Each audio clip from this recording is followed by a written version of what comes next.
ওরে বিসমিল্লাহ বলি যায় আমি বলা শুরু করলাম ভাই, লক্ষ কোটি সালাম জানাই ওই না সোনার মদিনায়। আল্লাহ তুমি রহিম রহমান, গুণের তোমার নেই কোশের, ধন্য আমি জন্ম আমার এই না সোনার বাংলাদেশ।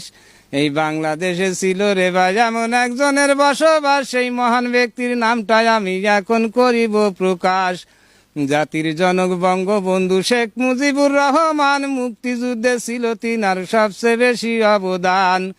বঙ্গবন্ধুর ডাকে সেদিন সাড়া দিয়েছিল যারা, তারাই জাতির শ্রেষ্ঠ সন্তান, মুক্তিযোদ্ধা হয় তারা।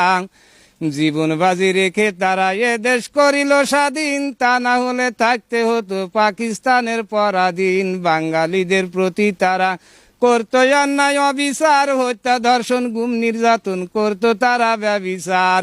মা মাটি দেশ রক্ষা করতে হইল প্রতিজ্ঞাবদ্ধ, অন্যায়ের বিরুদ্ধে সেদিন শুরু হয় মুক্তিযুদ্ধ।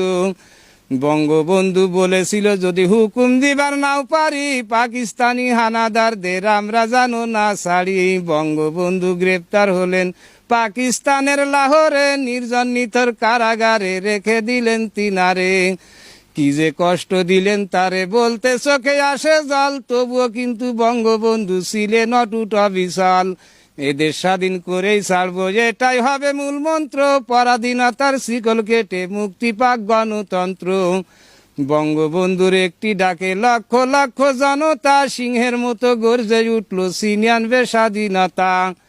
৩০ লক্ষ শহীদ হইল ২ লক্ষ বীরাঙ্গনা, যোদ্ধা হতো অগণিত তাদের হিসাব নাই জানা। কিসের নিশায় কিসের আশায় করলো তারা মরণপণ, এক জীবনের বিনিময়ে বাঁচাবে লক্ষ জীবন।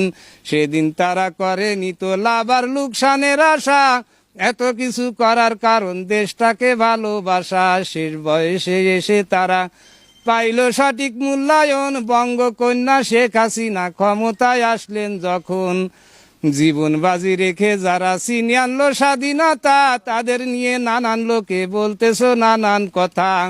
তোমরা যুদ্ধে যাইতে পারতে কেন গেলে না সেদিন, ভেবেছিলে এদেশ হয়তো স্বাধীন হবে না কোনো দিন। দেশে থেকে করলে তোমরা পাকিস্তানের দালালি, খান সিনাদের থেকে তোরাই অধিক জালান জালালি। অগ্নিসংযোগ লুটপাট করে খাইলি তোরা পরের মাল, ভেবেছিলে এইভাবে হয়তো কেটে যাবে চিরকাল। পাপ কিন্তু বাপরে ছাড়ে না বলে গেছে গুণীজন, পাপ করিয়া মাপ পাইল না নমরুদ সাদ্দাত ফিরাউন। ৫০ বছর পরে এসে জাতি পাই সঠিক বিচার, ৭১-এর ঘাতক দালাল আলবদর আর রাজাকার। মাননীয় প্রধানমন্ত্রী জননেত্রী শেখ হাসিনার কাছে যেন পৌঁছে যায়, সবাই একটু শেয়ার দেবেন, এই হচ্ছে আমার অনুরোধ।